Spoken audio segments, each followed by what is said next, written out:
Sorry, guys. You know what? I'm sorry. I had myself muted. I'm sorry. It's so good to see you guys. I was saying I don't know what happened to my thumbnails for this live stream, and I apologize. I did a really nice a nice thumbnail, and it's not showing right, and I apologize. It doesn't say at all what this live is about. I'm like floored. Leave it up to YouTube. God love them, right? But anyway, we'll get through it, and I'm sorry. I do apologize. But anyway, it's as long as the live goes fine and they don't cut off my stream, I'm okay. I'm okay. Hey, Mary, how are you? It's so good to see you and have you here. Maria, how are you? So good to see you. Maria, we need to chat after the live. And okay, I do not want to mess up your name. Is it Elin Hologram? Is that how I pronounce your name? I hate mispronouncing names. Welcome. Hey, Rosewood, how are you doing? Hey, Tech Death, how are you? Hi, John, how are you? Hey, Rose, good to see you. Good to see you. Hey, Mrs. Thang, always good to have you here with all the rest of my doors. Hey, Anonymous, how are you?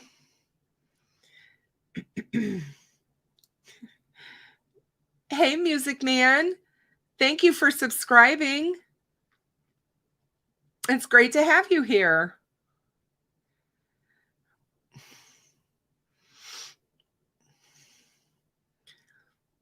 Hey, Sierra, good to see you.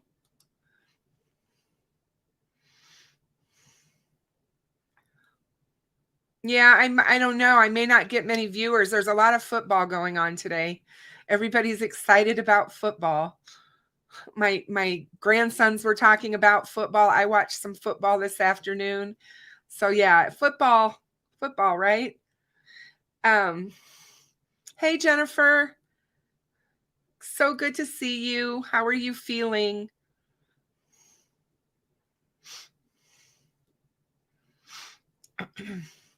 Hey, Woodland Star. Thank you so much for being here and for your emails and your kind words. Always appreciate it. Thank you guys for letting me know I was muted. Hey, Matt, how are you? So good to see you.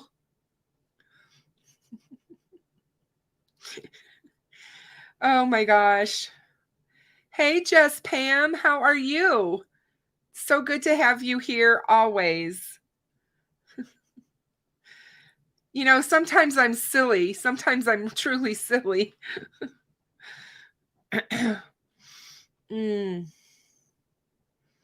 Okay, Jennifer, love to chat with you too, my dear.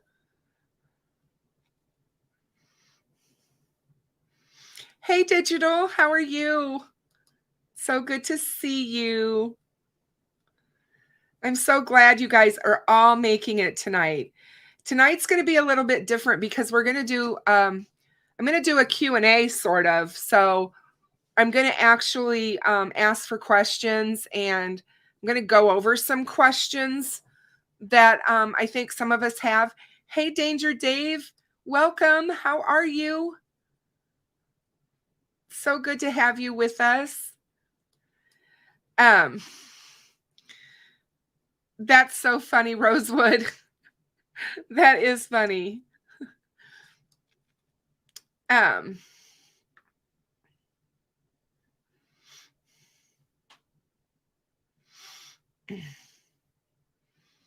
So I'm feeling I'm feeling pretty good, actually. The sciatica is much better, and my hives are going away. Although I had a new patch appear this afternoon, but they're small, so I'm just trying to recover. Um, yeah, I know, Danger Dave. I didn't want to leave Steve's. I was over there too, and his, oh, he was talking about so much important stuff. You guys, make sure if you haven't subscribed to True Crime Web that you get over there and support him. He is so amazing. I really like him, and so personable. He's going to be on tonight with Unsolved. Allie is going to be have him on tonight. So make sure you guys check that out. I think they're going to overlap my show, but it's fine. I don't have a problem with that. I told her that I wasn't going to try and do a really long show tonight because I really want to support them. So anyway, we're going to talk about some of the stuff that's been going on. And I've been doing some digging, and I've been finding out a little bit of some stuff that people have been questioning me on. And I thought, well, let's do a Q&A sort of. And I know it's not ideal, but one of these days, I'm not going to do it tonight, but one of these days I am going to start inviting you guys to come on the show with me. And I'll just have you call in, and basically you'll just come on the show with me. It's not really like Gray Hughes does, because you're not going to have to call a phone number, but I'll just give you an invite to come onto my stream, and then you guys can come on and talk or ask questions, and we can see how that goes. I think it'll be fun to do that. Great, Rosewood. I'm glad you like that, because I think it would be nice for you guys to actually get a voice on some of this stuff. And as long as everybody remains respectful and, cool, I'm fine with that. So I just don't want any surprises. So, hey, Matt, thank you so much for your super chat. Well, I'm so happy that you're here. So thank you so much for your support of my channel and the work that I do. It means a lot to me. Hey, Jane from the country. How are you? Good to see you. Hey, Level-Headed. Welcome. Thank you for joining us. So that's one of the things that we're going to be doing. And oh, Jennifer, I wanted to tell you I did figure out how to pop out the chat on YouTube. So I can now see the YouTube chat on StreamYard. So I can kind of see that now. So that's kind of cool, because StreamYard doesn't show us everything and that you guys are doing or putting in there. And a lot of times we don't, like your emojis and stuff, some of that stuff doesn't show up for me. So anyway, I did figure that one out. So I was really happy about that. The only problem is I got to look in a whole bunch of different places. So you guys bear with me that I might still miss stuff. So if I do, just holler at me, and I'll try to pay closer attention. You guys, one of the things that I wanted to say was they are still searching the Wabash. They are just not searching in the water. They're searching out of the water now. And the reason that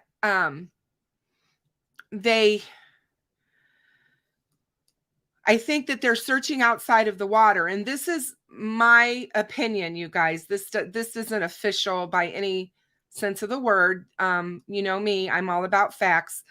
But the reason I think that they're searching outside of the water on land now is because perhaps over time, the Wabash floods all the time. Something that could have been thrown into the river could have washed out with floodwaters along the banks. Maybe something was thrown from a car and they thought it went in the water, but it didn't. So that to me is one of the reasons why they're doing those searches on land right now. And boy, are they searching. I got some pictures sent to me on Reddit, from Reddit, where they actually have cut down brush. They've gone in and cut down the brush from this area, really, really low cut it. And now they're in there using what looks to be ground sonar and ground what am I saying? The metal detectors. So yeah, I'm going to, Jennifer, give me just a second here. So when I first saw the photos, I was like, wow, they're doing a lot.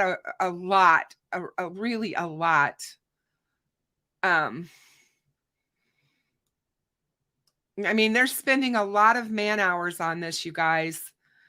A lot of man hours. Let me share my screen with you. Just give me a moment.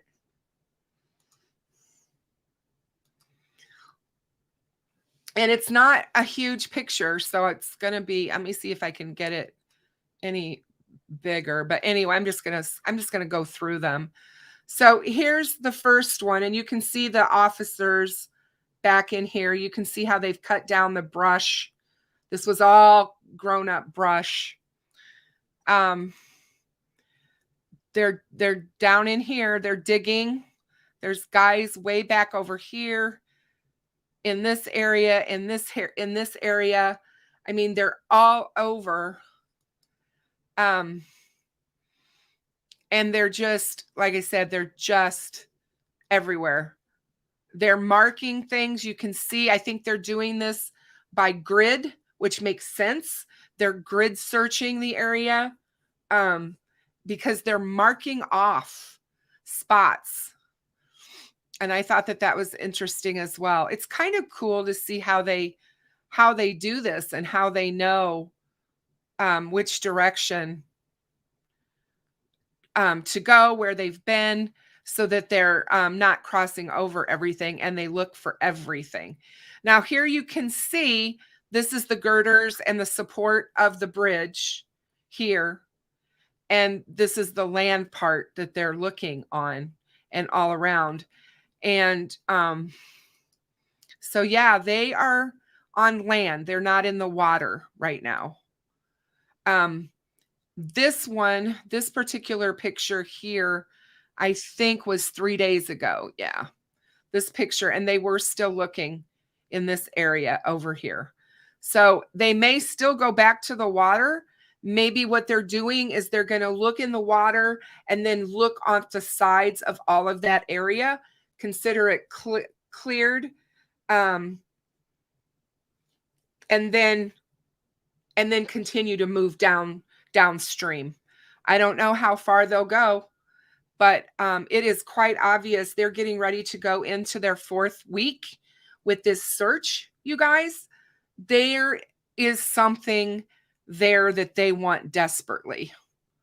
There is something there that these officers want. And I know that there's been tons of talk about this doesn't have anything to do with this case.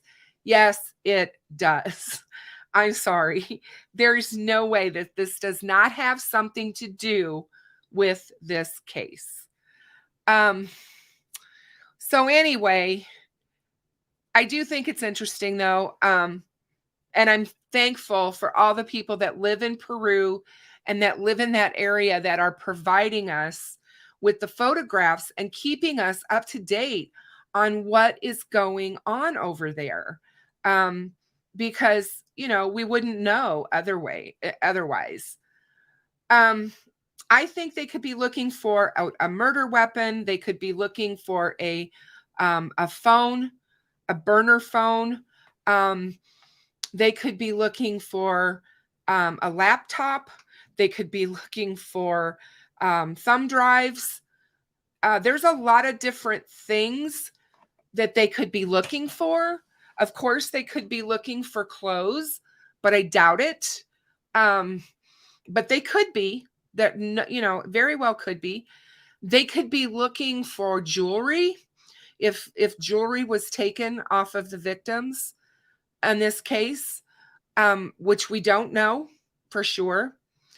There's been rumor that strands of hair was taken from each one of the girls.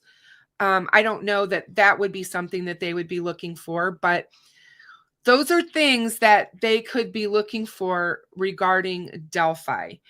And they have reason to believe, a strong reason to believe, whoever told them, whatever was told that sent them to this river, they believe this person to the point that they're going to do everything in their power to check it and to make sure.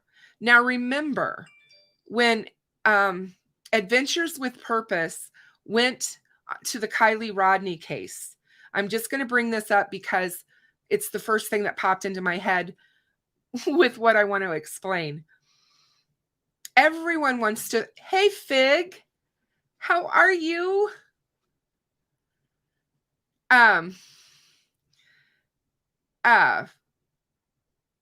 I miss you. I'm so glad to see you here. So thank you for coming. Everyone, you guys, all of you YouTubers who are on YouTube have to remember who Fig is. And he is a good friend. And so make sure everybody says hello to him. But anyway, what I started to say about Adventures with Purpose, they are the group of men who went to look and search for Kylie Rodney in California in the water. They do water searches for missing people in vehicles or boats or things like that. They will not do searches for missing people that were not in a vehicle or was not assumed to be in a vehicle. So when Adventures in Purpose was asked to get involved in Kylie's case, law enforcement had already done massive searches of all the water areas around the Truckee area where Kylie went missing. And they had already searched lots of them. And in fact, the reservoir where she was found, ultimately, they had grid searched that. And a lot of people have asked, well, how did they miss her? How did they miss her? How did law enforcement and the other searchers miss her?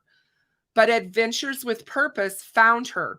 They found her within 20 minutes of beginning their search in that reservoir.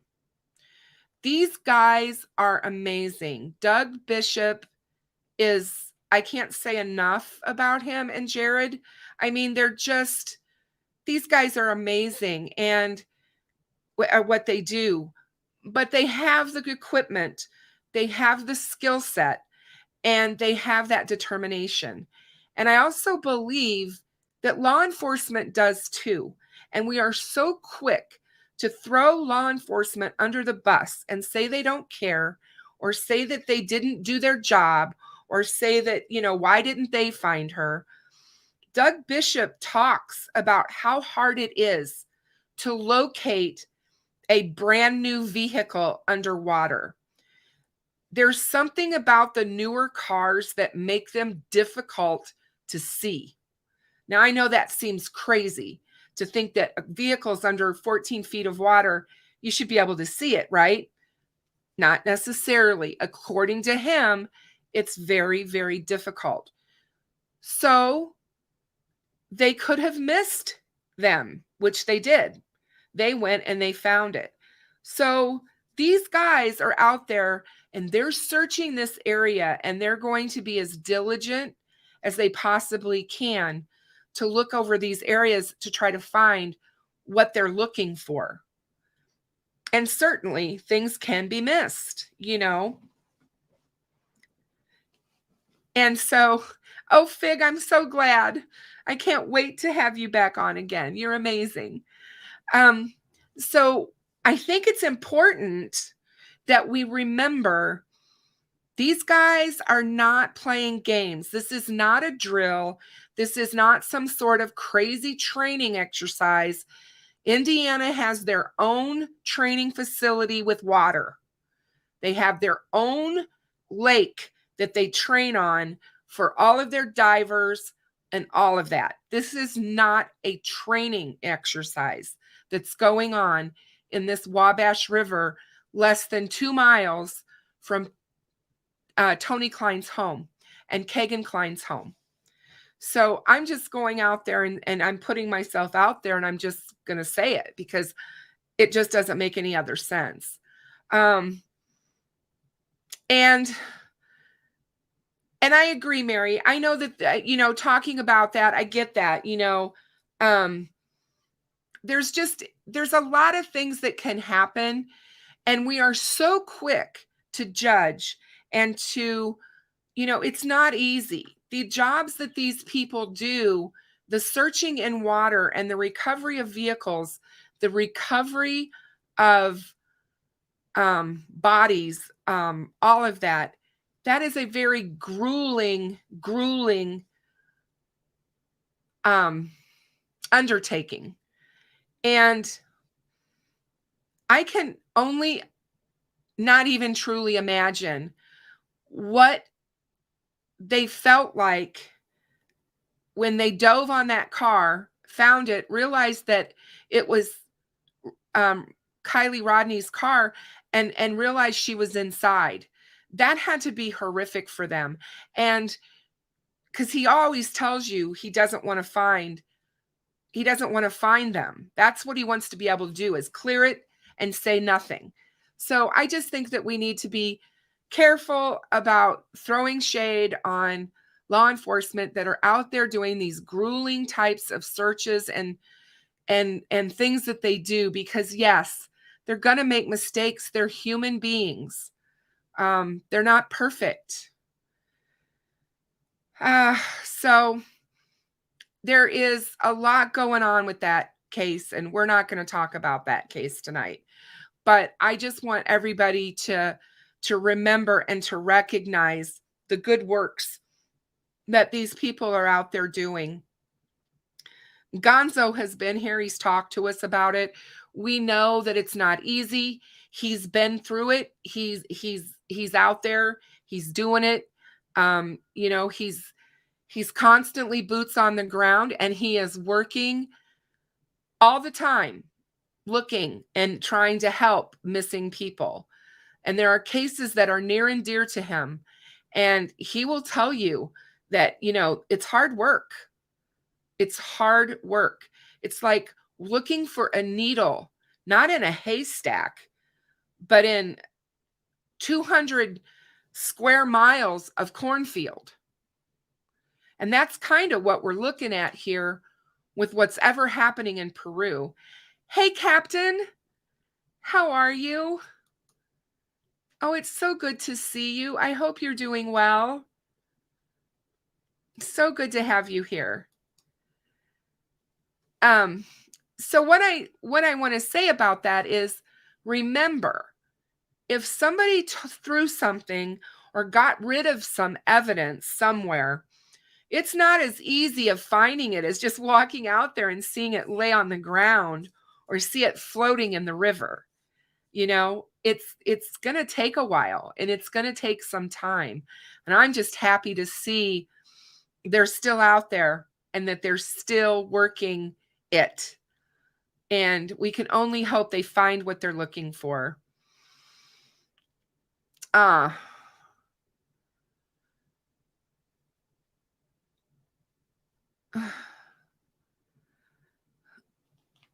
you know,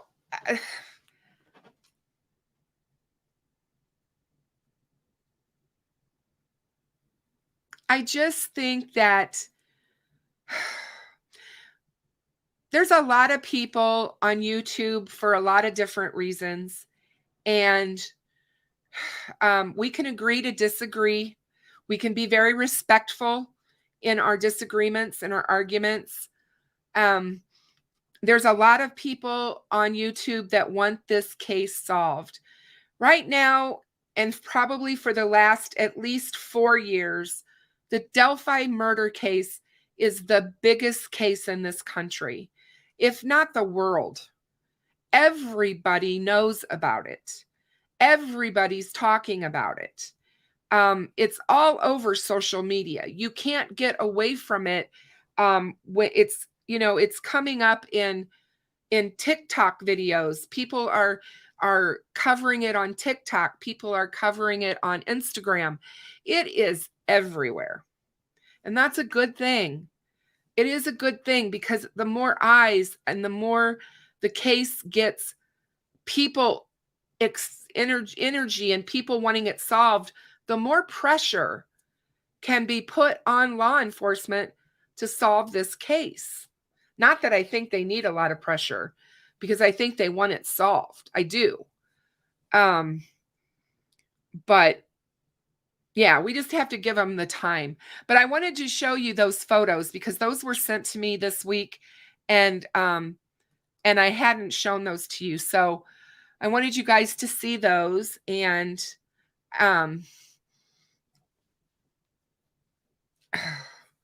yes, Maria, we are so glad to have you back in the house.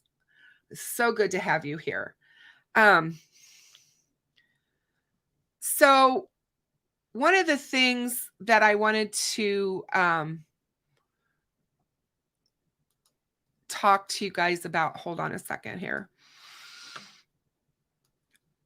I don't know. This was something else that I got sent to me, and I want you guys to take a look at this because I had never seen this before, this document, but I wanted you guys to see it. Probably late to the party. People probably already have seen this, but I'm going to show it anyway. So this document, let me see if I can make it bigger so we can read it. God, it used to be so easy with, no, come on. How do I increase it? Why did I? Okay, well, there it is. There we go. Okay. This document is from October 24th, 2017. The state of Indiana, County of Carroll, in the Carroll County Circuit Court, in the matter of the supervised administration of the estate of Liberty Rose Lynn German, deceased. This is an order directing Apple Incorporated to cooperate in recovery of the decedent's data. And this talks about how Becky Patty, who became the personal representative of the estate of Liberty Rose Lynn German, filed a petition ordering an order to require Apple to cooperate in the recovery of the decedent's data. This, guys, is what I was talking about months and months and months ago, when everybody kept asking, why in the heck did law enforcement not know or have all of the information from the devices in 2017? It takes a long time and a lot of court orders, court requests, legal maneuvering to get these social media companies as well as these big tech companies to release any information on their customer base. Apple is known for keeping everything locked down. They don't care if it's law enforcement asking. They don't care who it is that's asking. They're protecting their customer. And everybody can be frustrated with it and anxious about it, because when you're dealing with missing children or someone who is in danger, of immediate danger, this can be extremely unproductive, basically, right? They don't get anything done. It takes too long. But this is exactly what transpired. This is what took so long for them to get information. But anyway, as she was being the court appointed person, she wanted to have access to Libby's information on the cloud. And she was asking that to get in the recovery of the data. And I think that they were having trouble, law enforcement themselves. And so Becky decided, probably with their attorneys and the estate, to try and go after it as well. So to me, that just explains a lot when it goes. And, here we have a document that actually shows them trying to recover it. So it's really important.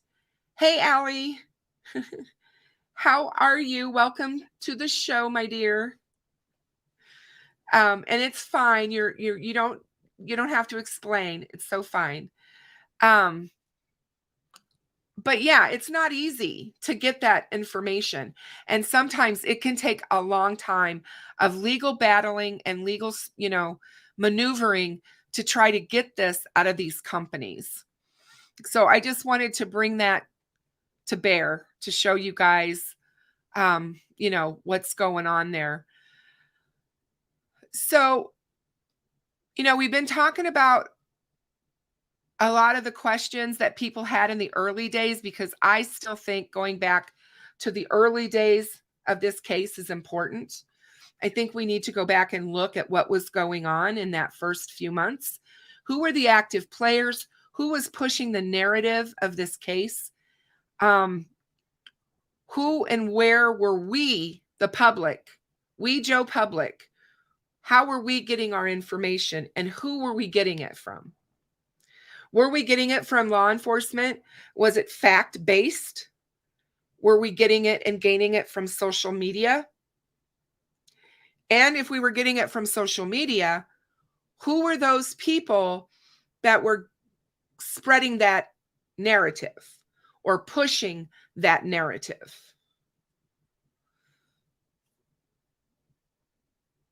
There's a lot of questions. There's a lot of questions. In the early days, I've heard, and I don't know this because I wasn't watching anything about Delphi on YouTube back in 2017. I wasn't. But I heard that Gray Hughes Investigates was the first podcaster YouTuber to cover Delphi. I don't know if that's true or not. Maybe somebody who has been on YouTube that long and would know that. But that's what I was told. I do know that he started covering it very quickly, if he wasn't the first. And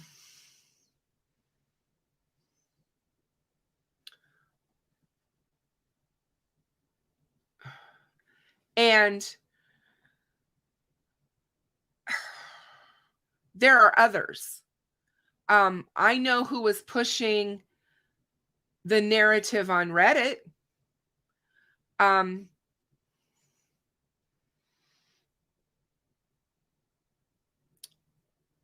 There was another person on YouTube that was also doing a lot to spread the narrative or create a narrative.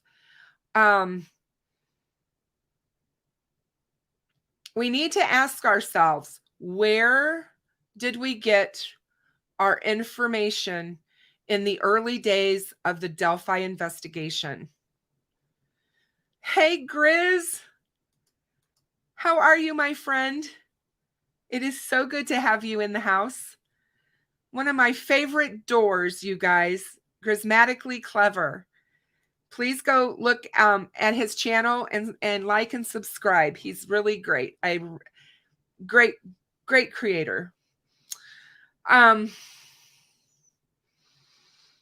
know that, yes, you're right, SP74. That is absolutely true. Robert Ives reached out to Gray Hughes when he saw Gray Hughes' maps and asked him if he would do some things for him. And he did. And I know that he got a hand in a little bit with law enforcement. How deep that goes, I don't know. But I do know that he also became close with the family, as far as the the Patties and the German family. I'm not sure how close he ever was with Anna, and I don't know if at all. But I do know that he was close with them and has had that relationship. Hey, Steve, how are you? So good to see you. What a great live you had tonight. What a great live. Your channel is going to just grow and grow. You have such good discourse in there, and you know, everybody is so nice and calm in your chat. It's wonderful. Hey, Frank Meister, how are you? I wanted to commend you on your live the other night that I was involved in. That was really good stuff. What a great conversation we had in there about this case. Yeah, you and Marv are doing marvelous job as well. And I want to commend that, because it's hard to find it sometimes, you guys. You got to be careful, and you have to, pick and choose and search out factual information. And it's really easy for the information that is not factual to be told over and over again, to where it actually starts to become fact. And that has happened in this case, sadly. There is a lot of misinformation out there that has been misinformed from the very early days. And I think that when you stop and think about why that is, there could be a number of different things that are going on here. We could have people associated or friends of the bridge guy or killer or killers working within this mix to muck up and muddy the waters. It is not unheard of. And it is so easy when there is a void of information, when law enforcement is quiet and nothing is coming from them. It is easy in human nature for us to go searching for anything and everything that we can find on a subject that we are interested in, and especially when it comes to true crime. And you have to be careful, because people don't always have good intentions that are putting information out.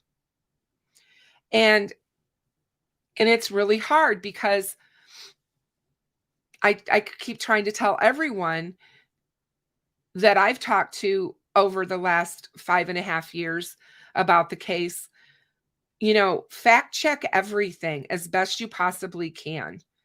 Tom Webster, he talks about that, and he goes so in depth into his research. It's just amazing. And a lot of people don't want to put in any effort to research. They just want to watch and listen. And then they just run off thinking, well, that's what he said, so it must be true. And that's not true. I've even misspoke and said things that were not factual. And I'm going to be the first one to admit it. I'm not perfect. If you guys ever hear me say something that you know is not fact, call me out on it. I mean, you have to do that with all creators.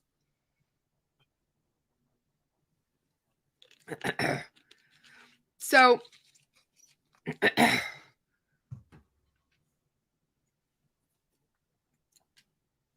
it's really important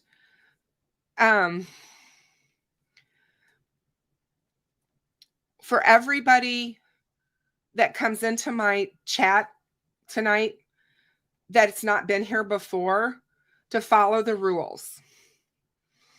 And I don't have a lot of them, but my rules are important. We do not bash other channels. We do not bash anyone. We don't bash moderators. We don't bash other channels. We treat everyone with respect. We allow people to speak. And we also allow no hate speech towards the families in any way, shape, or form. Are you to be in my chat talking about the fact that you think the families had anything to do with the Delphi murders? Because that needs to go to a different channel. It doesn't happen here. So, and that's just how I feel about it. And I'm going to call out and say the channels that I feel comfortable in supporting. They know who I am. The channels that I support, I visit. I know the creators. And I have no problem with that. But I'm just telling everyone to be careful. I'm not telling you to follow everybody I do. I'm just saying when you're out there listening to things on the Delphi case, pick and choose very carefully who you're listening to. Ask yourself a question. Stand in front of the mirror and say, does this make sense? Is this person talking fact? Or are they just blowing up crazy ideas to create some crazy narrative that nobody has any idea about? And that's all I'm saying on that. But I wanted to talk about a burner. Hey, Danger Dave, you be careful out there driving, okay? And we'll see you back when you're done. It's really important to, think about what they might be searching for in Peru right now. And I did say a burner phone. And the reason I said that is because that makes a lot of sense to me. They're not going to, I don't know, really understand what may or may not have been going on that day of the murders and who was communicating with who. But I have a feeling that Bridge Guy is not stupid. I believe that this killer was organized. I believe that he was not disorganized, and that he's smart enough to know he did not want to bring a phone that could be traceable to that location. And so, yeah, if a phone was brought, if pictures were taken, if video was taken, I mean, we don't know. People have all speculated this. It's all speculation. It's not too far of a reach to go there, especially with what we know, and what we know now that was transpiring at the time. Because we were told by law enforcement that there was no social media or catfishing involved. There could be a number of reasons, you guys, why they told us that. They may have told us that because they didn't want Bridge Guy to know that they knew. That is plausible. It's very possible that they did not say that. There's no way they would not have known when they raided the Klein's house on the 25th of February in 2017 and saw the devices and the conversations that were being had,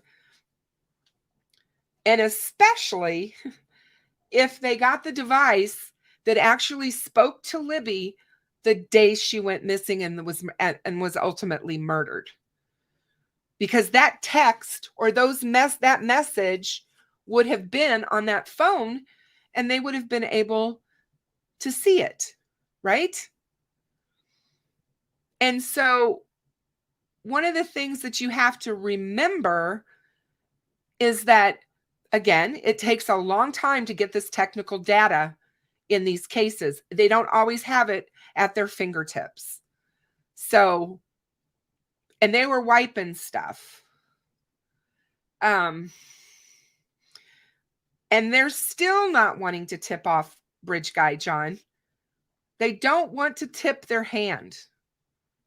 They just don't want to tip their hand. And I truly believe that there is a lot more to this case than we could have ever imagined. I've said it and I'll keep saying it. There are a lot of layers here and there are a lot of players.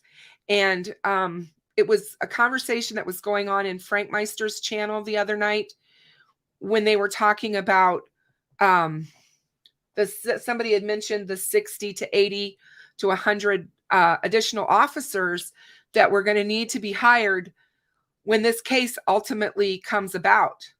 And everybody was trying to figure out, well, how's that possible? Or what are they going to need them for? Doug Carter said that. If you didn't hear them, go back and listen to the February 2022 interview. He did two that I'm aware of, and he spoke about it in both places.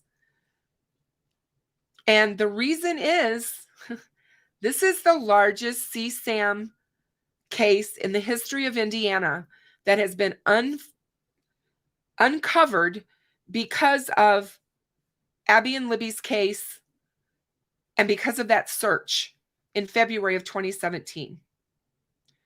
If you follow the FBI at all, which I do, I have alerts on my social media. I have alerts on my phone. I get FBI stuff every day to my emails. I'm constantly following what the FBI is doing when it comes to CSAM cases, when it comes to child predators that are out there hunting our children. I want to know all of that stuff. And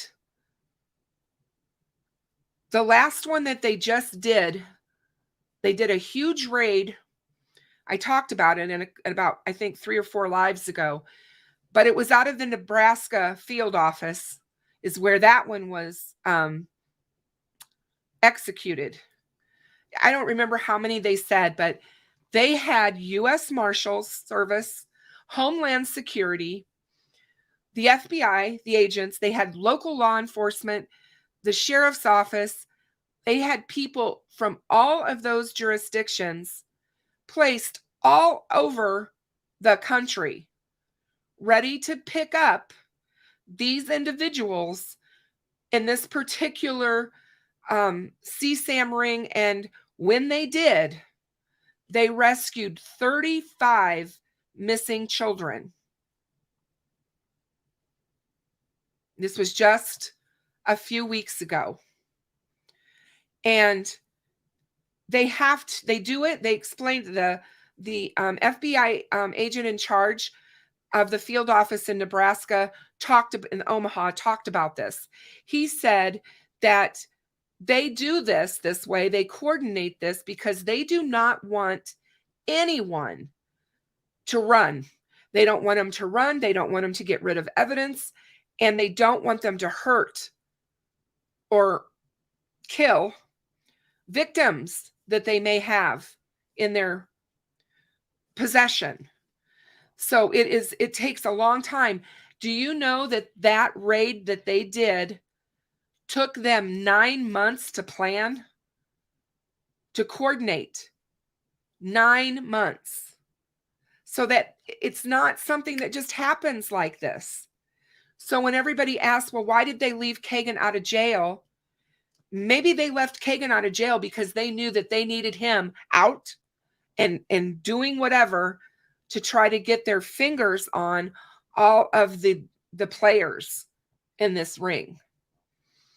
And that they knew with him being out and not caught, it would be easier to bring the hammer down, so to speak. Yeah, they did move. They moved Kagan. They moved Kagan. I believe they moved Kagan because possibly there's a grand jury being seated in Delphi, and has been for a while, and they brought him before a grand jury. I firmly believe that that is very, very possible. We'll have to wait and see. Have to wait and see. So, but I'm just saying, that's one of the reasons why they need so many officers. When Doug Carter was talking about having to ramp up these officers and these additional officers, that's why. So I do believe that that's one of the things that happens, and it could be something that they're working on. It could be what they're trying to put in place and what they've been working on all year. That they needed him. They've probably been putting the pressure on. You know, Doug Carter told us persistent pressure pays off. And they've been putting the screws to him and pressuring him and trying to get him to flip and trying to get him to talk about what he knows. And if he didn't, somebody has. If Kagan has not talked, somebody has, because something sent them to that river. Something sent them to go on this hunt for evidence. And I believe wholeheartedly that it has to do with the Delphi case. And yes, Indiana has the death penalty.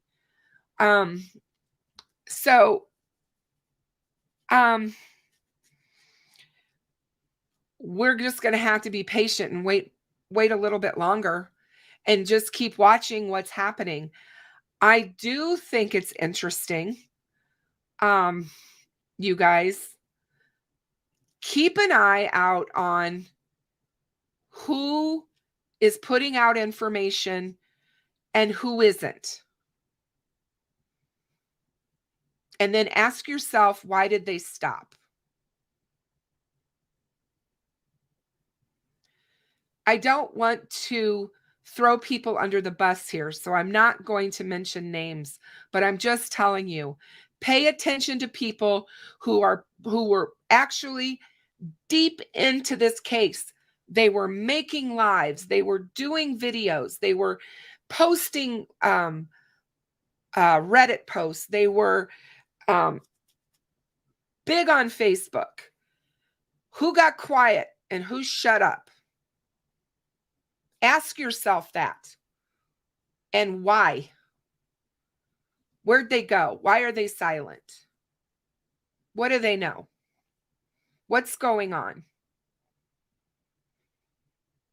And when you start asking yourself that and you start going and looking, you find out a lot of things. A lot. I mean, there is a lot. And Frank Meister knows. He knows that there's a lot going on, and that there's a lot going on behind the scenes that people can't see.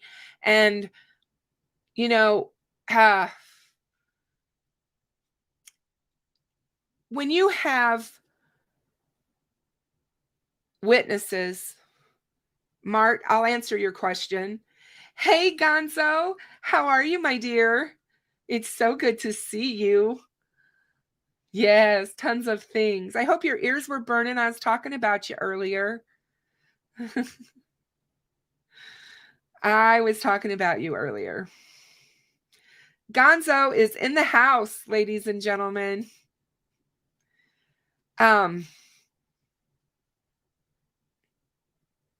There's a lot of things happening that we don't know about. Well, I'm going to give you the benefit of the doubt because you're kind of like Gonzo and you do a lot of things on the backside. So you might have shut up and stopped, but you are still working. And that's all I'm going to say to that.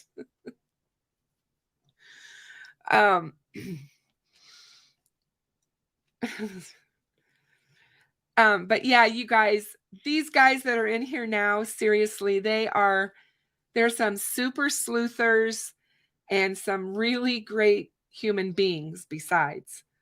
Fig is an absolutely amazing human being, and so is Gonzo. And you know, it's really easy to see why they're loved so much because they're just great people.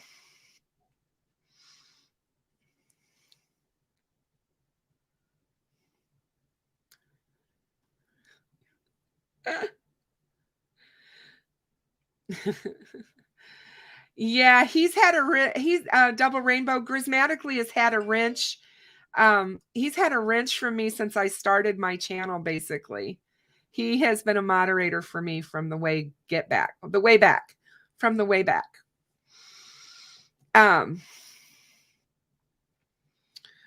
But and I think, yeah, I'm worried about that as well, Nick. I am worried about that. I'm very worried about that.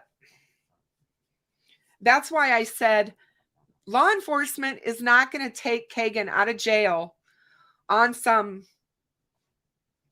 field trip and endanger him. They're not.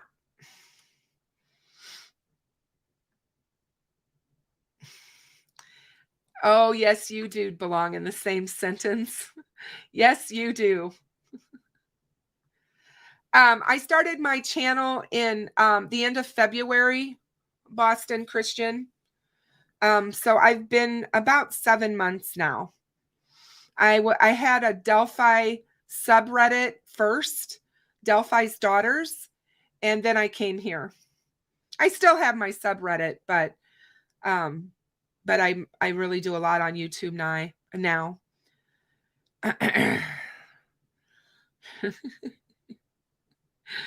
He's more than a fly on the wall, trust me. He likes to lay low, but he's doing big works behind the scenes. Gonzo was just in Delphi not too long ago, you guys. He gets around, trust me.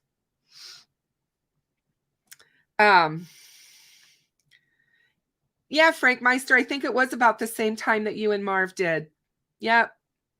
I'm pretty sure it was. But and Frank and Marv are doing a marvelous job over there. Their discussions they have are really, really good. Hey, Brett Mitchell. Thank you so much for joining. Good to see you guys.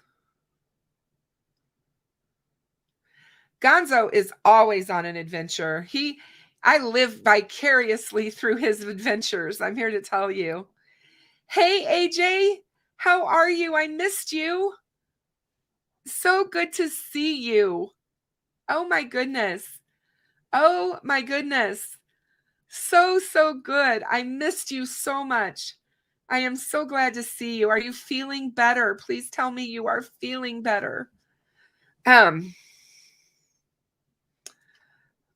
Yes, I would very much, Sean, I agree with you on that. Bridge Guy is not only a killer, he is an efficient killer. He killed the girls, placed the bodies, and got out of there. And knew exactly. He came prepared. He knew what he was going to do, and he executed it. And oh, Grizz, you have more than one. But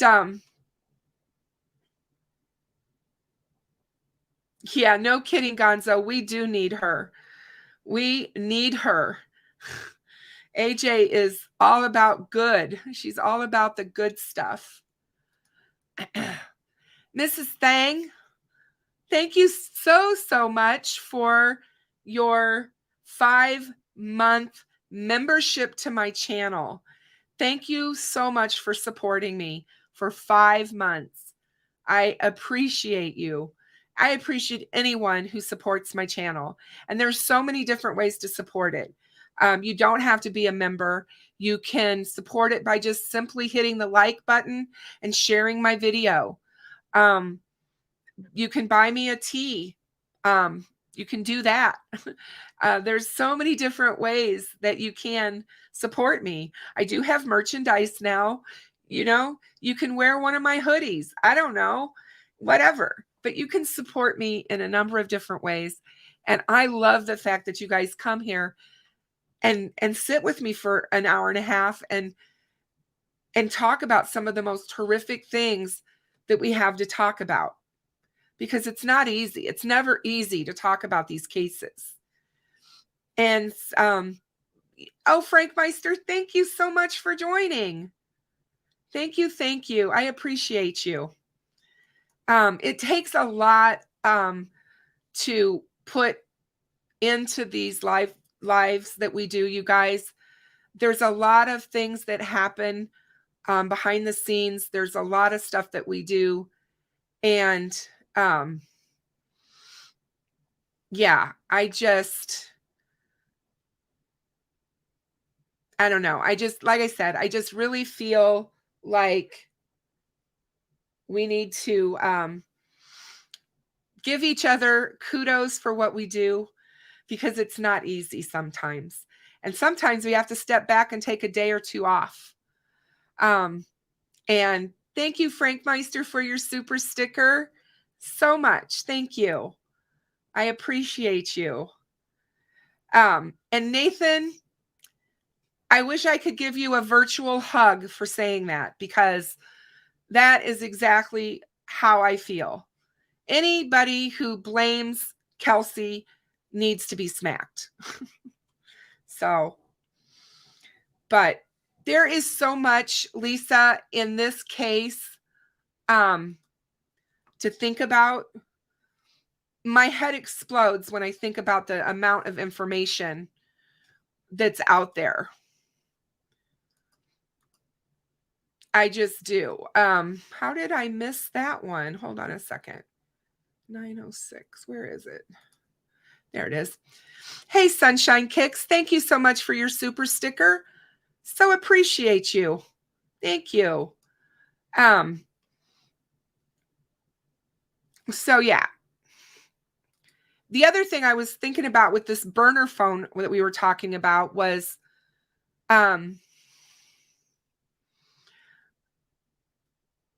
you know, when Barbara McDonald interviewed Kagan in December, and on December the 9th, she interviewed him, and he told her, and this is his exact words, this is a quote, because when I first got arrested, they told me that they knew it was my dad. And if I tell them, all my charges will be dropped. And he told her that in the interview in December. And I believe him. I believe that's what they told him. And I believe that the alibi is sitting in jail. And I believe that's my opinion. It's not fact. It's just my opinion. I also believe that there is others involved. So let that be known, I guess. I don't know if you guys saw, but there was an update to Scene of the Crime. The Delphi update. There was a Delphi update to the Scene of the Crime podcast. And Gray Hughes said that Libby had really long conversations with Anthony Schatz, sharing photos back and forth. And she was really like smitten with him. And that was set at the 39:52 mark to the 40-minute mark, if you guys want to go look that up. And hold on a second here.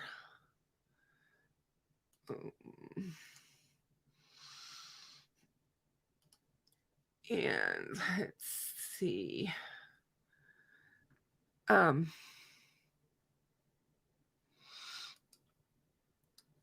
That was actually said. Everybody was asking, where did that come from? Why was Gray able to say that?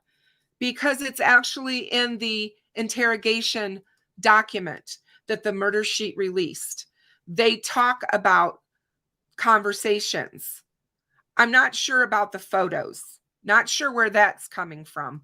But as far as the fact that they had many conversations back and forth and she was smitten with him, law enforcement told them that.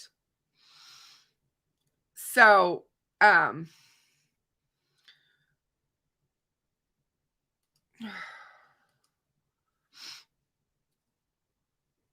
on a second.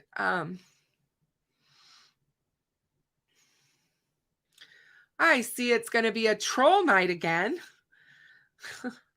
Wow. People have nothing better to do, right? Oh man. Craziness. Anyway,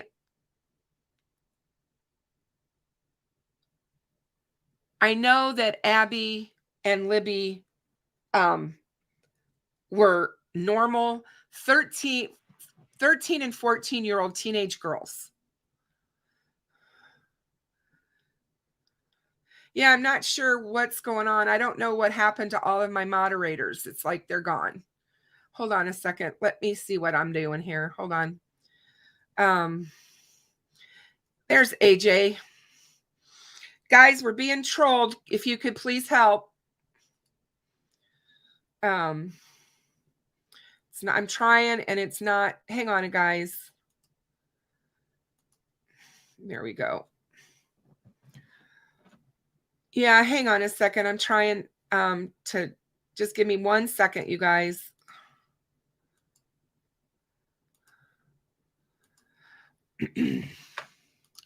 Let me go in here. Hold on 1 second. Manage moderators.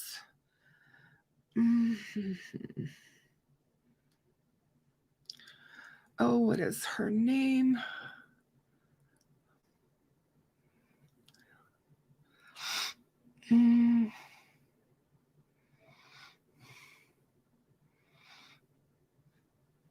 Sorry, guys, just give me a second. I'm so sorry. I'm just going to try to take care of something here to get these trolls out of my channel. Yeah, well, they haven't been here for a while, SD, but they have been the last couple of nights. So I'm not happy about it for sure, but I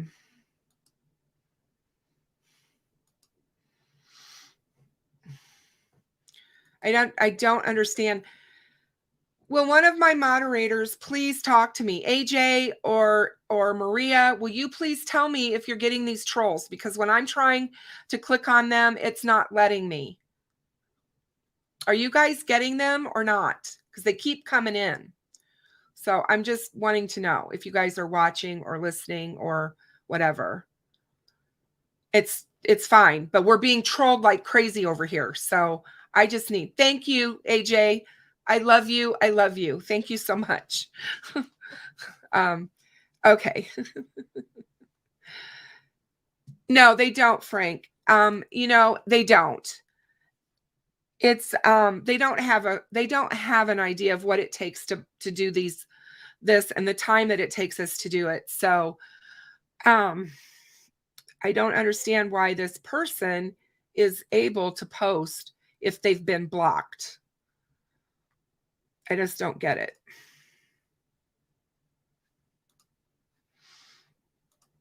Sorry, you guys, that it's happening. I'll keep talking and see if it stops, because I don't understand why they're still coming in here if they're being blocked. So,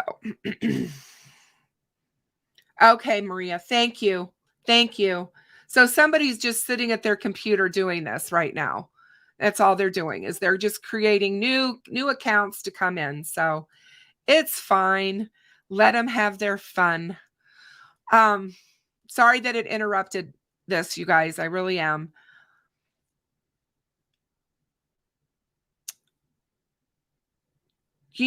One of the things we've talked about with the crime scene is how the police trampled all over the crime scene. I don't know that they did that, but I do know that searchers did. And they were out there, trying to find girls. They didn't know that the girls were out there dead. They didn't know that the girls had been killed. They thought they were looking for missing children. But when you have a killer that's organized, that's going to go out into the woods and kill 2 young girls in the middle of the afternoon, we know he's organized. He's going to have a plan. He's going to make sure that he executes that plan. And he's going to do everything in his power to make sure that he has complete control, because it's all about control to him. Remember, Doug Carter told us to them, or to the killer, we know it's about control, because that's what these type of killers expect. Thank you, Kathleen. I appreciate you so very much. Thank you. Thank you. Yes, reporting them and blocking them is all we can do.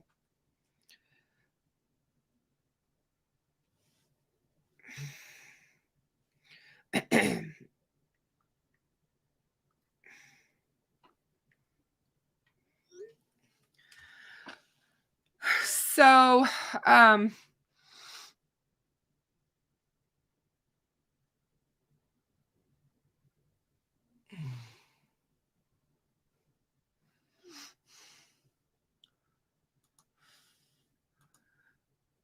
sad people. I know who is doing this. Way to seek attention, sending out our little troll hugs and best wishes. Hope you find happiness somewhere else soon. Take care of you.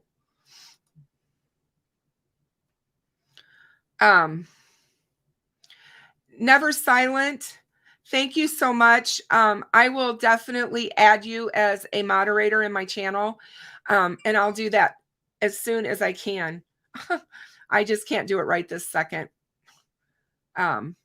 Everything's happening too quickly, and I'm not that familiar with doing YouTube's chat and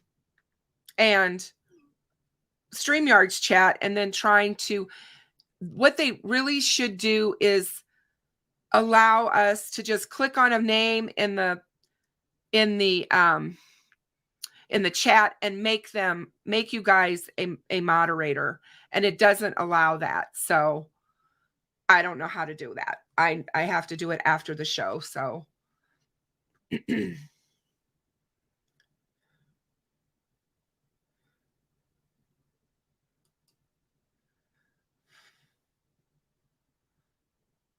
Kathleen, that movie is so fantastic. The movie is so good.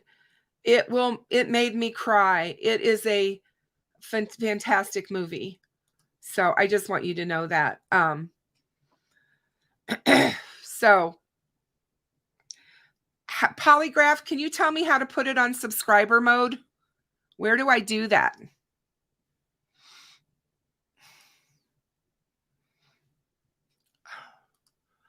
I don't see it. I do not see where to do that.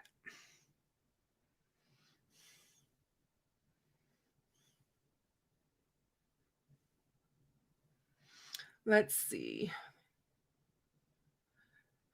What does it mean when they say the Delphi case is all about politics?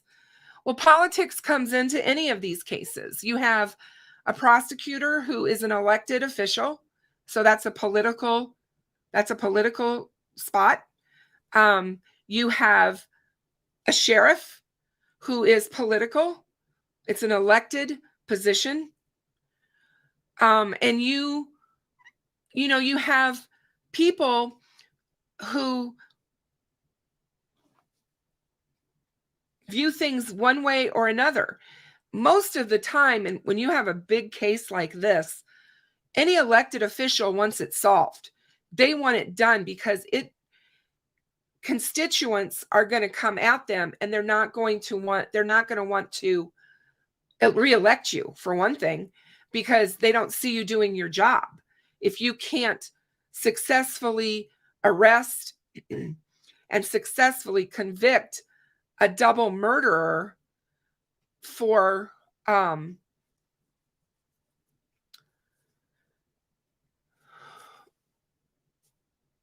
the crime, is what I'm trying to say. So, but yeah, it's, there is a lot of things, and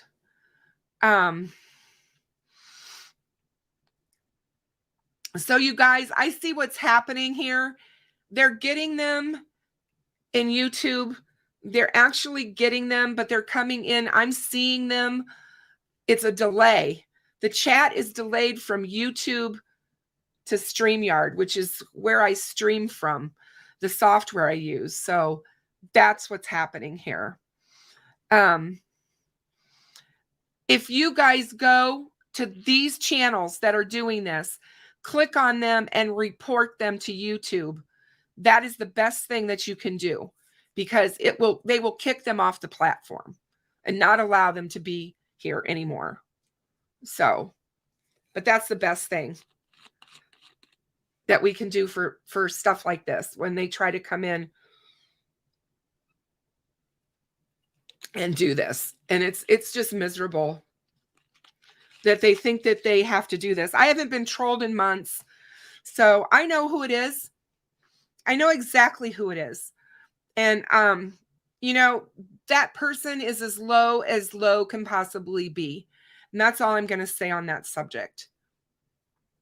If they think that this is the way that they should be behaving, for God's sake, you're an adult, grow the hell up.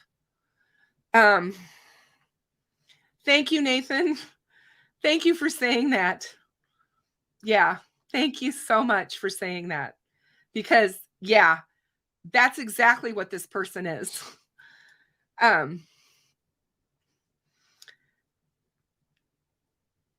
Yep, that's right, Never Silent. You are right. We are not going to allow them to get the heads up, or kick me off the air, or whatever they think that they will do. I'm just sick of it. I am so sick and tired of these people who think that they can get away with this kind of behavior. And it's just like, no, they don't. No, they don't. I'll answer that question. No, they don't.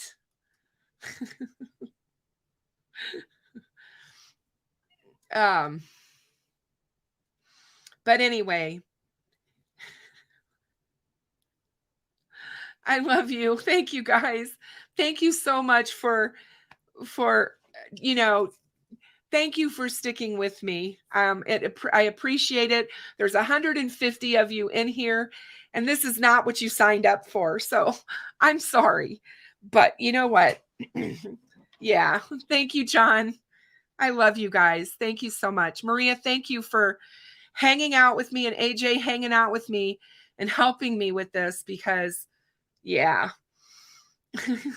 Thanks, Lisa. I can get pretty fired up. Trust me. I can. Thanks, Cindy. Thanks, Cindy. I love you too. Thank you guys for being here. But yeah, it is. We're sitting here trying to talk about two brutally murdered children and have a conversation, and this is what they think they should be doing. If that's the type of people, like I said to you earlier, make sure you're looking at who you're watching. Make sure you know who it is that you're subscribing to, who you're sending money to. Make sure you check out those people the best you can. I'm just going to say that because it's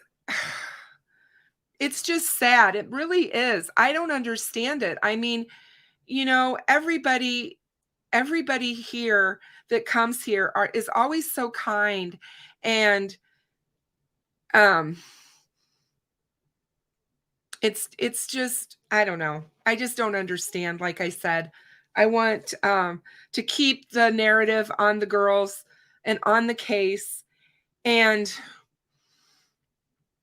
I've said before, Bridge Guy's out there. He's watching. He's got friends. He's watching. And, they don't want caught. These CSAMers don't want caught. They can come in here. They control. They can do all kinds of nasty things, So just remember that. But yeah, trolls are awful. They are. And I wish there was more that YouTube would do to put a stop to it. But like Maria said, they're good at what they do. And just as fast as you're blocking them or kicking them, they're creating another account. So it's really hard.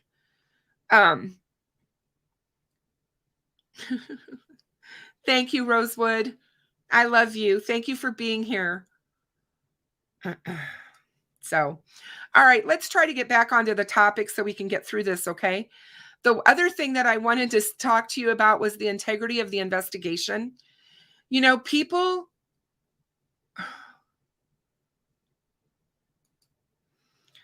all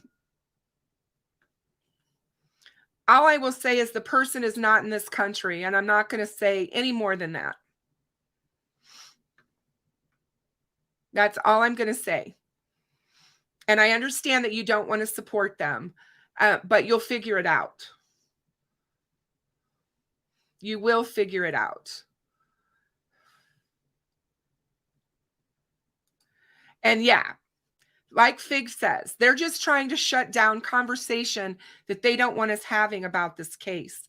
And they also know that we know things. And I think that's another thing that's happening here. So, Grizz, you went to get pizza? Oh my goodness. I love you. I love you. Yeah, we need a lot more wrenches in here. I'm going to fix that. I'll get a couple more wrenches going in here to help because, Fig's got to have he's got to have his pizza, or Grizz has to have his pizza. I don't know what Fig was doing out there. But anyway, we're talking about the integrity of this case. So many people have been complaining because law enforcement, they said, uses that as an excuse to not divulge more information, not wanting to show what they know, or not telling us why they're digging around in the Wabash, or not, talking about who is there, who they've been interviewing, or who they've talked to, or whatever. But I'll tell you this. It's highly important that the integrity of this investigation remain intact. And this thing is huge. This case is huge, you guys. It's not as some little tiny case. And I know that's hard to believe because it's in Delphi, Indiana. You know, who had ever heard of Delphi, Indiana before this happened? Honestly. You know, if you didn't live near there, you would have never known that place existed. And it's, you know, between Delphi, well, Carroll County's got 20,000. It's a county of 20,000 people. So that tells you a lot. It's rural America, and that's what it is. You know, there's cornfields and soybean fields and, you know, cattle. Some people have cows, some people have horses, some people have whatever. But anyway, you know, so yeah. Oh, good Lord, who's got brownies? Who's having brownies? All this talk of food's making me hungry.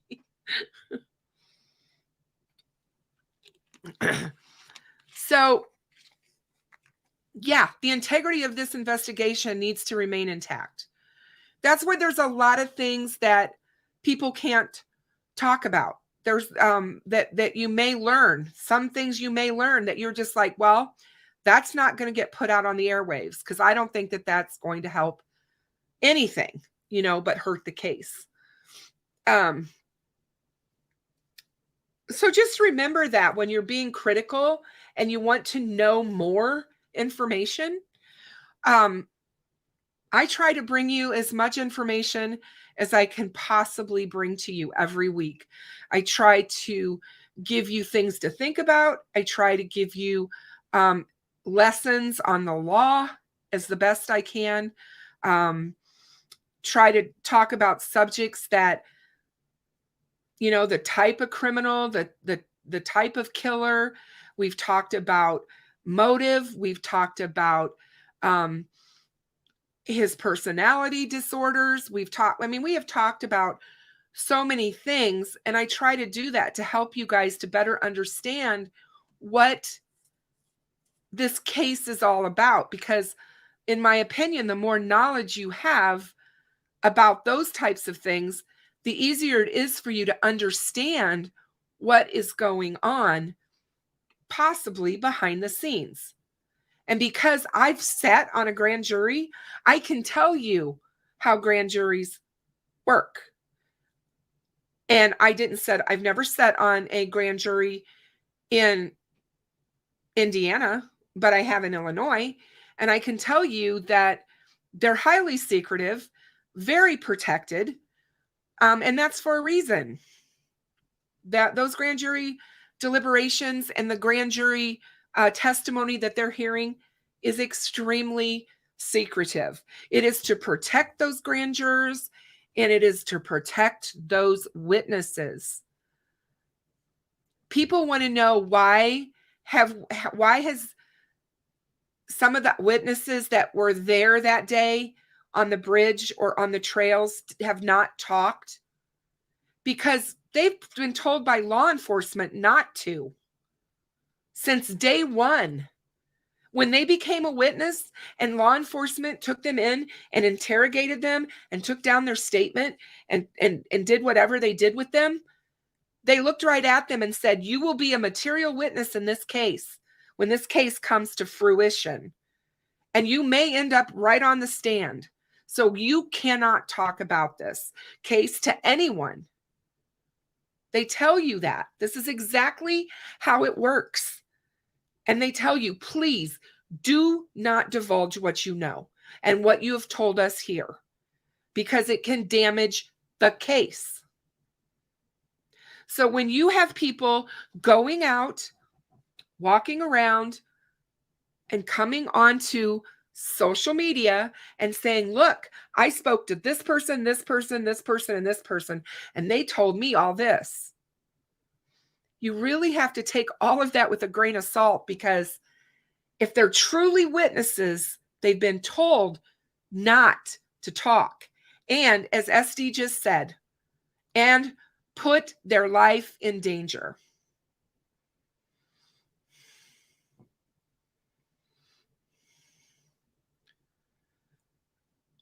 So, do I feel the bar is low? No, I do not feel the bar is very low for a grand jury indictment. In what I will tell you, the way grand juries work is that you only hear the prosecution side of the case. You get nothing about defense, because all a grand jury is for is to determine whether or not there is enough evidence to bring forth an indictment. So there is no defense. And so, yeah, does that mean it's kind of one-sided? Of course it is, but you're only looking at evidence. That's it. You're only looking at evidence. And it's not like Law and Order, and you can't go in there and just ask any question you want of these witnesses. It has to pertain to the evidence. Trust me. I was the foreperson of my jury, and these people wanted me asked some of the stupidest questions, and I had to go out into open court by myself and ask the judge the questions that they wanted to put they wanted to put to either the court itself or to the witnesses. And I was just like, wow.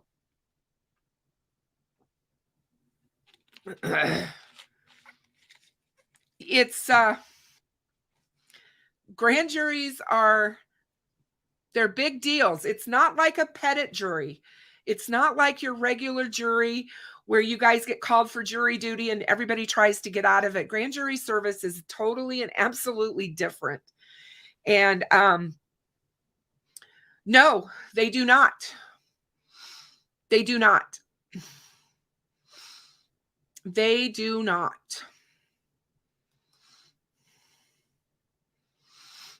And what I can tell you in this case of Delphi with Abby and Libby, the grand jury, if the grand jury, you guys need to go back and watch my live on the grand juries. Please go back and watch it, because I did a whole live on grand juries in Indiana. In the state of Indiana, grand juries can be used by law enforcement as an investigatory tool. It is not like your normal grand jury. There are only a few states that allow it, but Indiana's one of them. And law enforcement can ask to seat a grand jury. They can ask the court to seat a grand jury for a case, and that grand jury helps investigate. They help to do the investigatory work, which is helping to bring in those witnesses, put them before a grand jury, and make them give testimony. Is it illegal to lie to a grand jury? You most certainly it is. Ask Mr. Bill Clinton, our ex-president. It is most certainly. You can get put in jail for lying to a grand jury. So, it's a lot different when you're investigating a case, in my opinion. If you take your witnesses and not just put them in an interrogation room and have them sitting there with detectives and have them ask questions, that's one thing. Yes, it's against the law to lie to them as well. But, when you're in grand jury and you're perjuring yourself, those kinds of things can come out. You can get found out real quick. So I definitely believe that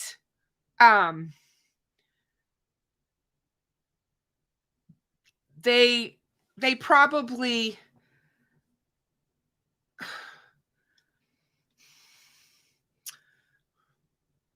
how do I want to put this? I believe that they've had a grand jury for a while. in the Delphi case. I truly do. I felt it for a long time. I felt it back in when the special prosecutor was appointed in Delphi, Indiana, last year. I brought it up in my subreddit, and I also brought it up early in my channel when I started doing videos and stuff. Everybody wanted to shoot me down and say, no, that special prosecutor, that's not for the Delphi case. That special prosecutor's for some other case. No, it's not. It's Delphi, Indiana, population of 2,900. They are not going to seat a special prosecutor unless the case is big. And this is a big case. A big case. So I do believe when they seated the special prosecutor is when the grand jury was probably seated as well, or soon after. And like I said, that's my opinion, you guys. That don't run with it and say, oh, Kristen said that there's a grand jury seated and this is what they're doing. Please don't do that, because it is just my opinion. But from what I know, that's one of the things that I feel about it. In digital grand juries do, but in the state of Indiana, they can also be appointed to only work on one case because they are an investigatory body as well. They can be utilized as an investigatory body. Look it up, read about it. You will be surprised at what you find out and what they can do. So if one or more suspects are in jail, how would that change things? Well, that changes a lot of things. First of all, let's put it this way. If you have a suspect or somebody who you think is a collaborator who helped collaborate on the crime, and they're already in jail, but you think that person might be a person who has an alibi for the perpetrator of the main crime, you're going to put pressure on them to flip, as we've talked. If that person who's in jail is actually the perpetrator of the crime, you can take your time to build your case. You can actually take your time in either scenario, because I guarantee you that the people involved in this case, law enforcement know who they are and they're watching them. Law enforcement knows who they are, and if they are not in custody, they are watching them. And we already know how long these CSAM cases take to put everything together. And it's hard because of the electronic aspect of it, you guys. You have to be able to prove that these digits right here, sorry, trying to get in front of my camera. These digits, my fingers, are the fingers that are actually doing the typing. My fingers are the ones that are actually doing the searches. My fingers are the one who's doing the downloading.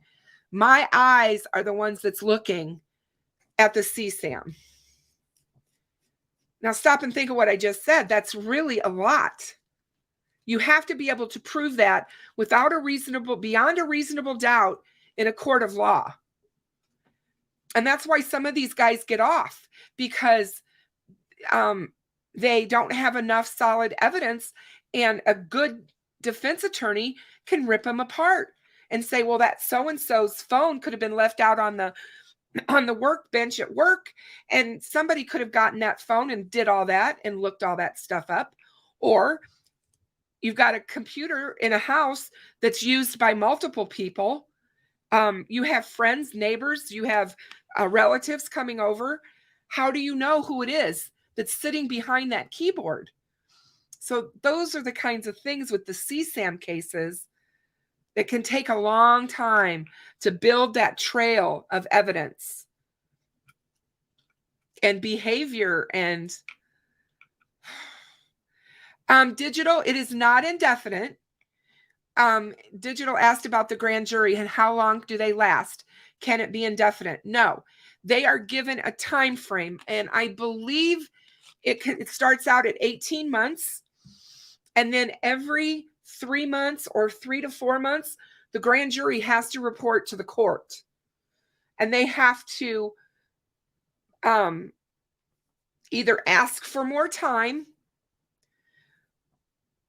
depending on how it's being done. If it's a grand jury that's seated for an indictment, or if it's an investigatory body, they have a time frame and they have to answer to the court. The court is constantly monitoring what's going on, what they're doing. So yeah, no, it's not.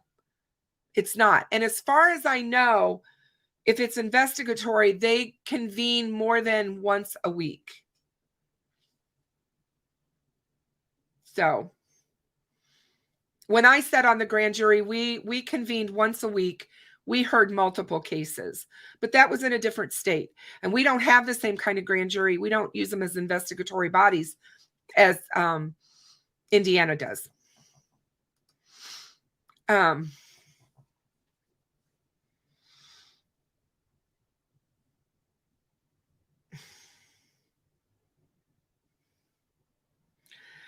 If they're in jail, there might not be leverage on them. They might not even get more time.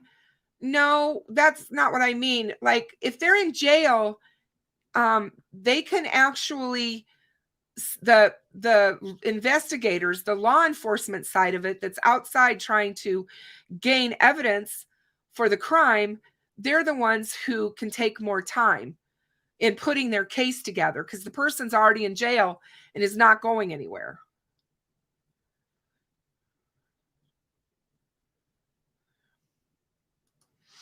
Thank you, Lady Bird.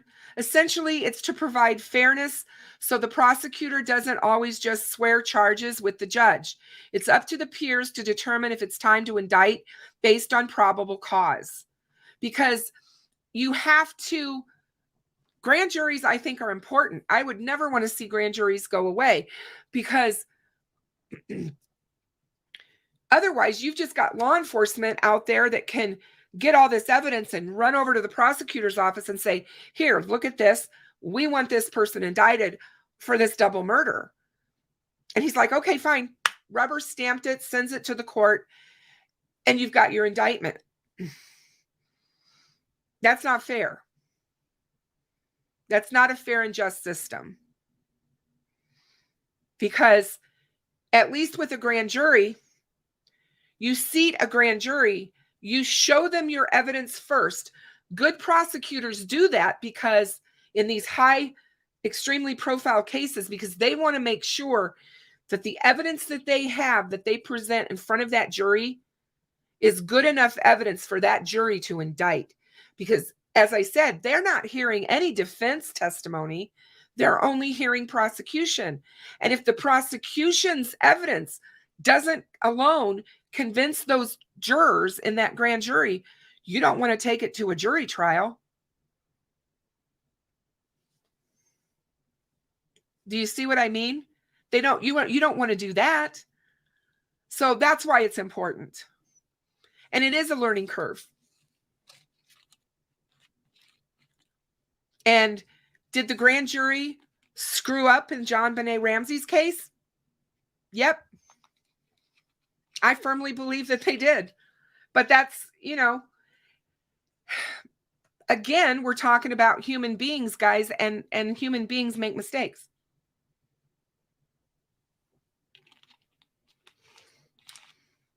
So, like I said, you have to play the game, so to speak. You have to follow the law. Our laws, is our justice system perfect? No, we need an overhaul of our justice system in this country for sure. But it's better than a lot of other places. Let's put it that way. And it was put in place, and a lot of the things that are there is put in place to help keep from someone just being able to point a finger at somebody and saying, you did that, you absolutely did. And this person over here saying, absolutely, rubber stamped, off to jail you go. That's what it's about, you know. That's why the burden of proof is so high on the state. The defense doesn't have to prove anything. The defense does not have to prove anything. It is not up to Kagan's defense to prove him innocent. He doesn't have to prove anything. It's up to the state to prove him guilty. That's how the Justice Department, the justice system in our country works. You are innocent of your crime until proven guilty in a court of law by a jury of your peers. Let us not forget, all these people that we talk about have never, ever been to court. They've never been charged with a crime. Kagan is innocent until proven guilty in a court of law. Tony Klein is innocent until he's charged with a crime. We have to remember that. And any other person that we're talking about when it comes to any of these cases. And sadly, that gets forgotten because we are so drawn into the emotion, especially of these cases with children, that it's just, you know, we have to be careful. We really do. Hey, Michelle, I'm so glad to see you. You missed the trolls. I wish you'd have been here. But, you know,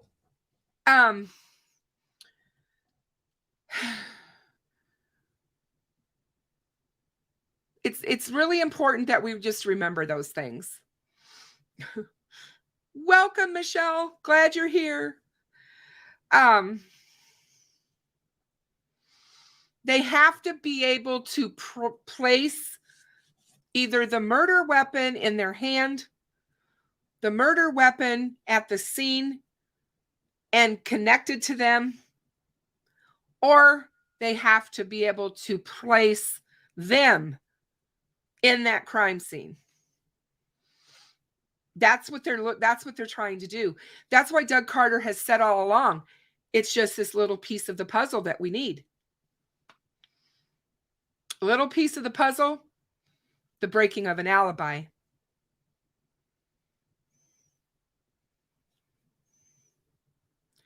Yeah, Lady Bird, I agree with you. It's really sad. It is super sad that happened. It's one of the reasons that I was not happy about that search warrant being released.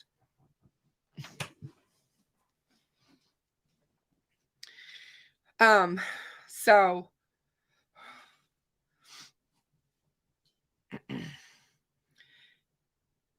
yeah, Tamara, but that's old. He was charged with it and is already, that case is over. So what we were just talking about right now, he's not charged with any crime right now currently. That's what we were saying. So we're really quick in this society lately, and especially since true crime made the airwaves on TV and the news cycles, and we talk about it in real time now. Used to be it was in the newspapers only or print material. That's all you really got about true crime. You had to read about it. Now it's everywhere. And I'm going to say it, you know, Nancy Grace started it. She started hanging people before they ever were able to go to court. She started throwing them under the bus. They were guilty, guilty, guilty. And it's just like, it's not a good look. It's not what we should be doing. Sure, we can talk about things, but the thing you have to always remember is that you are not guilty until you're proven guilty in a court of law. by a jury of your peers.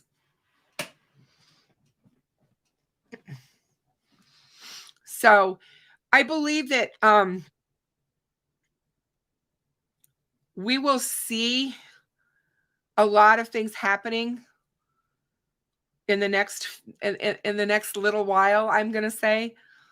But remember what I told you about going back and looking who was talking, who was pushing the narrative in the very beginning of this case. Where are they now? Why are they not talking anymore? Why have they stopped creating? Why have they stopped all of that? Start asking yourself those questions. You may be surprised at the answers you get.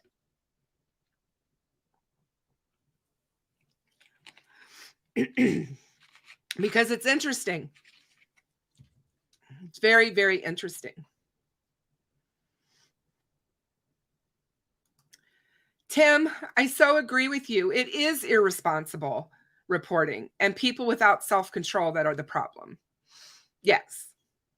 People who don't have patience. I want to say that too. Because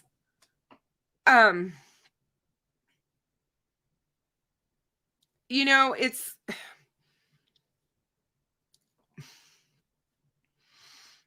we all wanted this case solved years ago. Nobody more so than the family. Nobody more so than the family. And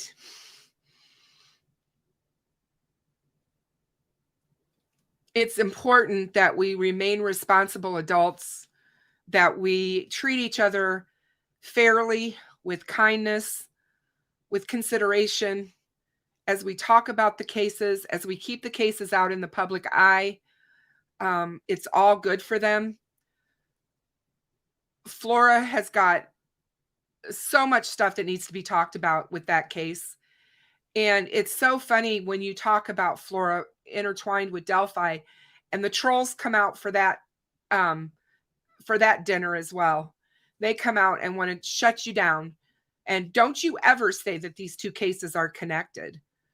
Well, you know what? You do not know that. And that's what I'm going to say to that. And I am so tired of being told, don't talk about Flora and Delphi in the same breath. So with that, you guys, I'm going to end my live tonight talking about Flora, because I'm really happy to say, hold on a second. I want to close this window. I got too many windows open. I am learning, I'm learning my Mac more and more every day, you guys. Just give me give me time. But I wanted to tell you guys, I got my Flora bracelets in. I don't know if you guys can see them very well. Can you guys see them? Hold on. Where am I? There I am. Anyway, it's up on my arm. No, it's not going to show up. It's not going to show up because of my background. But anyway, I got them. I got my Flora bracelets in. Here they are on my cheek. You can see them on my cheek. Kristen's weird. Just look at me. They're black and purple, and they have the girls' names. It says For Justice with the number 4, FOUR, spelled out. And it says Kiani, Cariel, Kiara, and Kiana.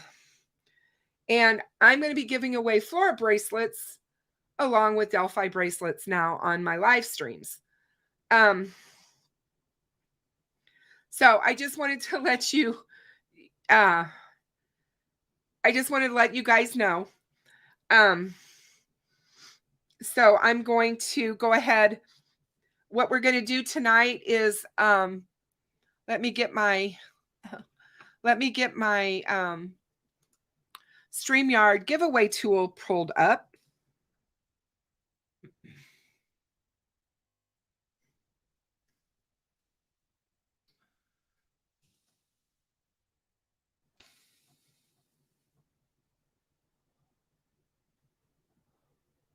Wait a minute. What? Hello.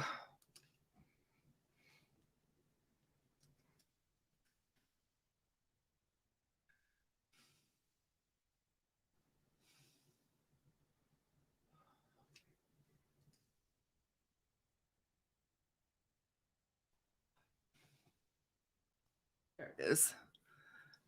Sorry, guys. It was eluding me. Tonight we're going to use hashtag, oops, hold on. Hashtags justice. Capital JUSTICE.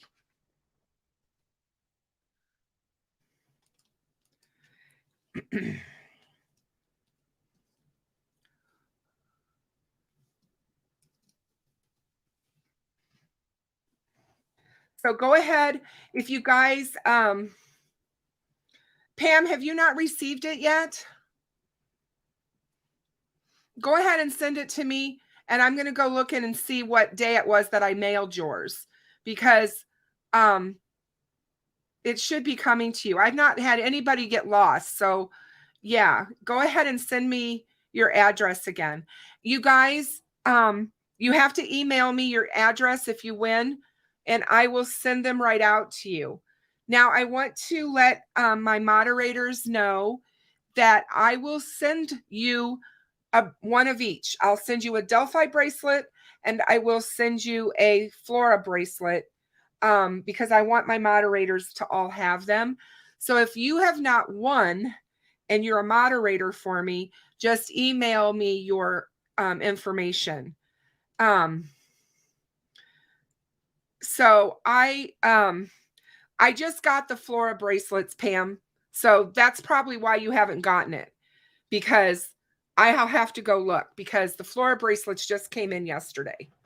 So I may have been waiting to send them to you until the Flora. But anyway, I want my moderators to have them. And I did send some out yesterday. John, I've already got you. I've got one coming for you, just so you know. You're getting your Flora bracelet. I already put it in the mail to you, my dear. So yeah. Anyway, we want these girls to have,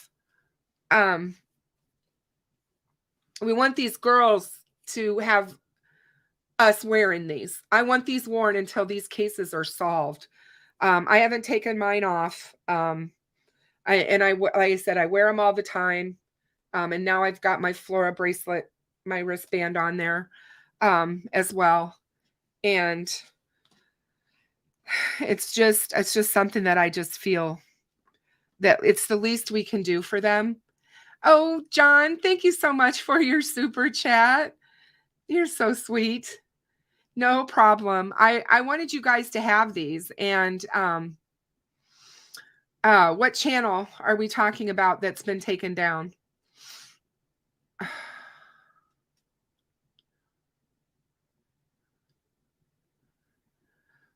Oh, Kiwi. Yeah. Yeah, that channel is gone. True Crime Investigates channel is gone.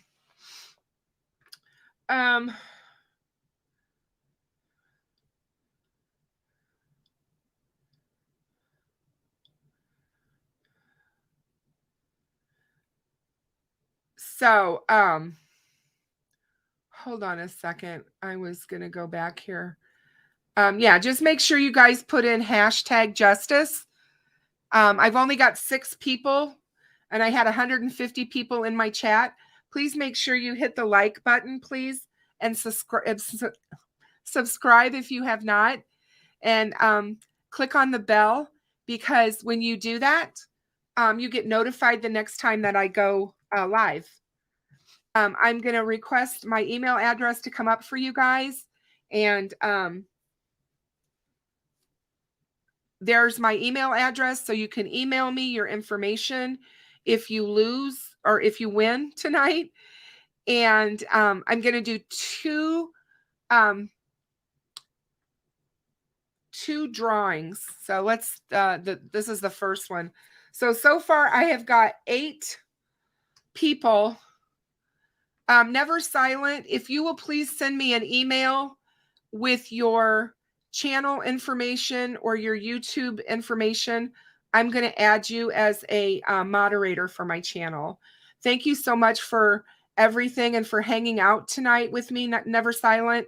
I so appreciate you. And I appreciate you asking to help me. I certainly would have let you help me, but I just couldn't do it. There was too much happening at one. So let's see. Hey, Nathan. Who are you asking about, my dear? Oh, Michelle, don't apologize. It's totally fine, my dear. No problems at all. It was crazy, though. I really would have loved to have had you here, but it's okay. We survived the trolls, and everybody stayed with me.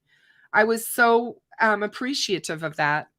I have 11 people so far. Is that going to be it? I'll give you guys 1 more minute, and then I'll draw. Okay. So my lips. I'm not Sunny Justice, although I think it's so cute when Sunny and Adam and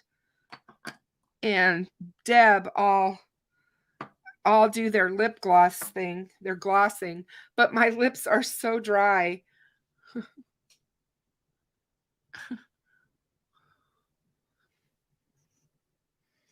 So I had to gloss, you guys. I think that's so cute that they do that. I know they get picked on for it, but I think it's cute. That's just my opinion. Oh, my nose is itching. Okay, we got 11. Here goes the drawing.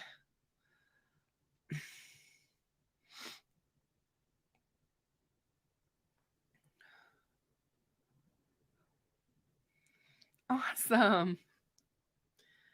Share. I'm going to share my screen with you. Congratulations, Daisy. So you just won a Flora bracelet.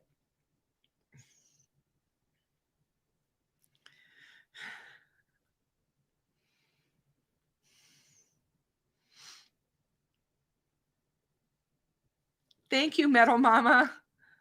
That was kind of you. Daisy, are you still in here? Daisy.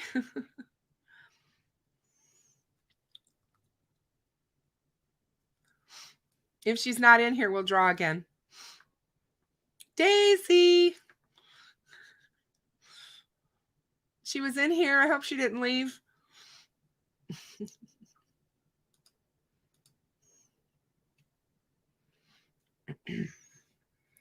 Okay, so we'll do another drawing. Go ahead and put in hashtag justice if you haven't already, and I'll do another drawing.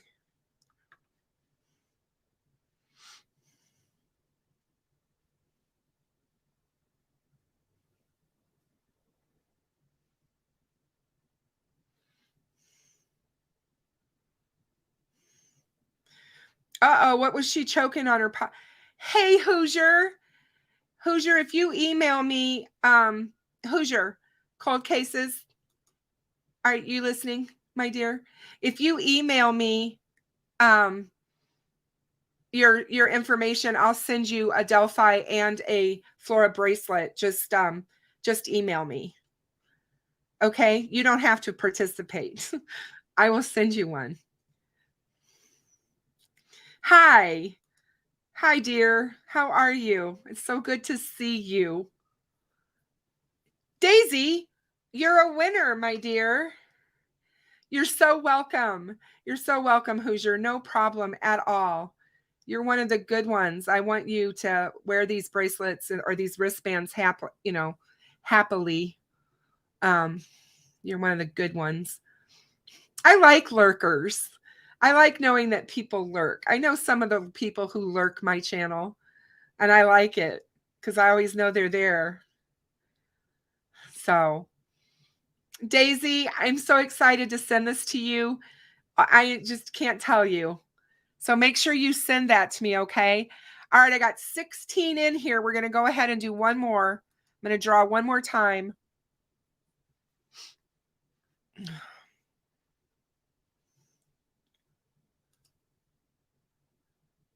Cindy De La Fuente. Cindy De La Fuente, if you're still in here, send me your email or your address so that I can send out your Flora bracelet. Thanks, Daisy. I'll throw out my email to you guys so you have it. There it is. It's coming in the chat, so you guys will see it. So anyway, I'm going to get out of here. We've been here for 2 hours, so you guys have listened to me enough for tonight. But I do want to yeah, I thought so, Cindy. Can you email it to me again just in case I don't have it in my email? I think I do, but I just want to be sure. Please, thank you. Please and thank you. Thank you guys for a great night and a great live stream. I hope you guys learned something, you know, and like I said, we're going to have a couple of different kinds of live streams coming up. So be prepared for those. I have some guests that are going to be coming. So be on the lookout for those announcements. And as always, I appreciate each and every one of you. I can't say enough. You know, it's been 7 months and I'm at 1,750 subscribers. Never in my wildest dreams did I think that many people would care what I have to say. So I appreciate all of you. And more importantly, I appreciate you hanging in on the Delphi case and the Flora case with me because they matter so, so much. And thanks for hanging in tonight with the crazy trolls. That's important as well. Deborah, thank you. I'm so sorry. Thank you, Metal Mama. I appreciate you. Deborah, I'm so sorry, but yeah, watch the replay for sure. I'm sorry that you got here late. But anyway, thank you guys so much. You all have a great evening, and I will see you on Tuesday night.